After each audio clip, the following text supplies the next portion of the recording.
today, James? I'm doing awesome. I'm looking forward to learning about these bourbons. I mean, full disclosure, I mean, as you know, I'm not much of a bourbon or whiskey guy, especially when it comes to knowledge, which is why you are on the show today, and I hope that we can continue this for sure.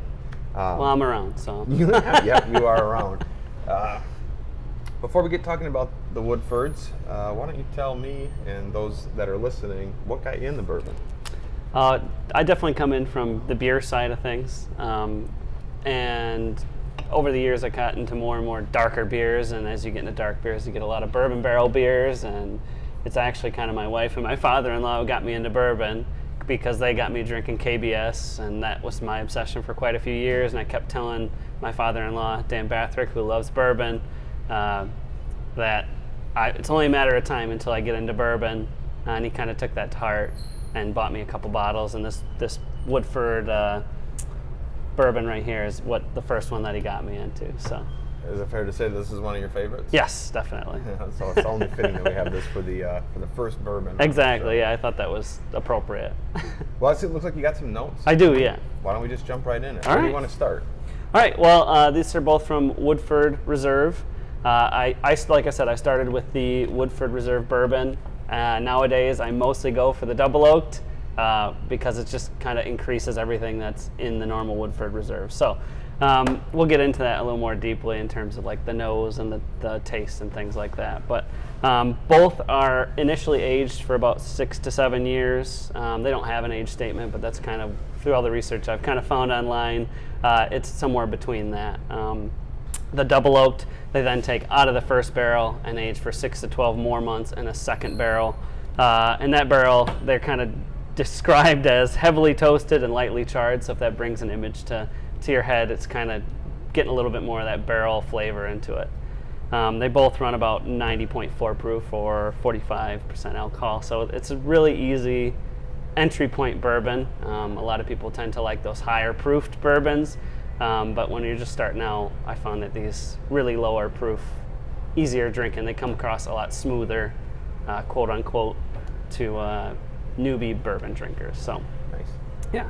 So I've got actually a couple glasses of the standard Woodford Reserve, and I know you're a wine guy, and you're kind of teaching me the tasting notes and how to smell the wine and pick up those sorts of flavor tasting notes and things like that. So I thought we'd run through it with a little bourbon here. Oh, this ought to be fun. I'm going into this blind, by the way. There was a part of me that was like, maybe I should do some tasting note research on this, but I didn't. So. And I've been it's mostly been you with the wine that's kind of led me into this sort of idea for bourbon too. I used to just kind of drink it and enjoy it. Some of it burned, some of it didn't. Some of it was rich and sweet. Some of it was a little spicier. But then when you start to dig a little deeper, and especially finding out what other people get out of it, it kind of brings those ideas to your own head, which is really cool. So on this one, this is the plain Woodford Reserve. On the nose, if you want to smell it, so there's kind of a way that I've learned to smell bourbon that's a little different from wine. I know. I just put my nose right into that glass, right down the barrel, and my eyes are watering a little bit. Yeah, it blows right through you, even this lower proof stuff. So what I kind of found online is if you inhale through your mouth and your nose at the same time, a lot of the alcohol vapors will go in through your mouth and it won't burn out your nose as much. So that's kind of what I've kind of done, and less like wine of getting in really deep and sniffing out of there. Nice. Yeah. Kind of brings out the subtle flavors and it makes it a little less harsh. And then resting it, opening it, and letting it sit for a little while too will bring those kind of, get the harsher alcohol out of there. You know, that right there is a nice little learned experience for me. Yeah, just it's a lot of that little fun. bit with the open mouth, opening the nasal passages and breathing in that way. I'm catching so much more out of it. Yeah, it definitely is it was a big jump in my learning of how to consume bourbon, and makes it much more interesting rather than just popping it open and just getting straight into it, because a lot of it is, you're not going to get the same everything on the taste as you do on the nose. So it's fun to dig and smell and see what else you can find out rather than just tasting it. That looks on YouTube. Yeah. So on the nose, this one, it's got some rich, dried fruit smells to it. It's got hints of like mint and oranges. I get toffee. Yep, there's definitely some toffee, and there's some very faint chocolate. vanilla, and even a little bit of tobacco. Yeah. A lot of people come into the store from surroundings, and this is a common one that I recommend them because it kind of goes along with a good cigar. Also, don't smoke cigars, so Yeah. there's that. Well, you can appreciate. I can. So if you want to take a sip, I find to start with a really small one and then take a bigger one second. 'Cause it's kind of even on a lower proof, easier drinking bourbon, it's kind of a shock to the system.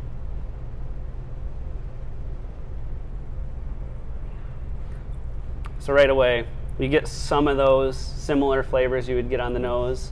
And kind of the longer you sit and drink it, I know it'll be tough for you because, like you said, you're not a bourbon drinker. The longer you kind of sip on it, and it kind of separates all those flavors out. But in general, it's a very well-rounded, nice and smooth bourbon. There's quite a lot of citrus in there that I get out of there. Some cinnamon, some cocoa. I get a lot more toffee on the taste than the nose. I usually don't pick as much up in the nose, Now, earlier, but everyone picks up other things. So earlier when we were talking about this, about it both of them not having an age statement, how do you find that as a hurdle to selling it? I think, in my opinion, I just like the more information on the bottle, the better, because it helps people when they're reading through stuff and they can compare things. A lot of times you coming into bourbon or any kind of alcohol, really, you really don't have anything to go off of except what they put on the label. So it helps that I've kind of researched these ones, especially because I wanted to find out why I like them. So that 6 to 7 years old isn't particularly old for a bourbon, but it's also not young. It's kind of gives it a nice young hotness, but not so old that some people find they're over oaked. So I like these a lot. Yeah, this is fun. Yeah. So what I get a lot out of this one coming up, but you can kind of start to pick up the hints in this of like a spice cake or like a dried fruit spice cake, especially around the holidays. So I tend to drink this a lot around Thanksgiving and Christmas. Is that one of those things you're just planning in my head? Now my taste buds pick it up. But Exactly, yes, a spice yeah. cake. Now I can get that. Yeah. That more so than toffee at this point. Now that you've said that. Mm-hmm. And that's Very nice. a thing that I've had happen too, is I thought I tasted one thing and then someone says, oh, spice cake, and then that's kind of all where my head goes, and it kind of brings together all these flavors Yeah. of cinnamon, chocolate, vanilla. Delicious. Yeah. I really like the finish on this one too. It's quite a long finish on the tongue. It almost gets kind of creamy as it kind of fades, and you finish a sip. So that kind of does it for the plain Woodford. I've got a glass of each of the double oaked for us, and you can kind of see, I don't know if the camera's going to pick that up, how much darker that double oaked is than the Oh yeah. single or the plain Woodford. And so right away, putting it in that extra barrel makes it a little darker, makes it much richer, and gets a lot more barrel features in there. So if you want to smell that one, Oh, how boy. does that compare to the other? This is just, oh my gosh. It's like a cinnamon roll, Yeah. isn't it? This is definitely, boy, see, doing the comparison is huge. Mhm. That's why I like to do that with wine. Yeah. This is an instant upsell for me. If I was to try this in a store like this, I would be buying the double oak based on the smell alone. Mm-hmm.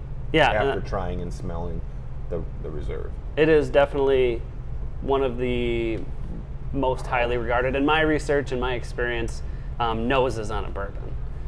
This is fantastic. The smell is nose fantastic. on it is, to me, I get a little bit of leather, but then it's a lot of like pumpernickel, cinnamon, almost like a cream cheese, rich frosting. It's very rich. Yes, like a frosting. Yeah. So if you want to give that one a taste when you're ready, let me know how you think.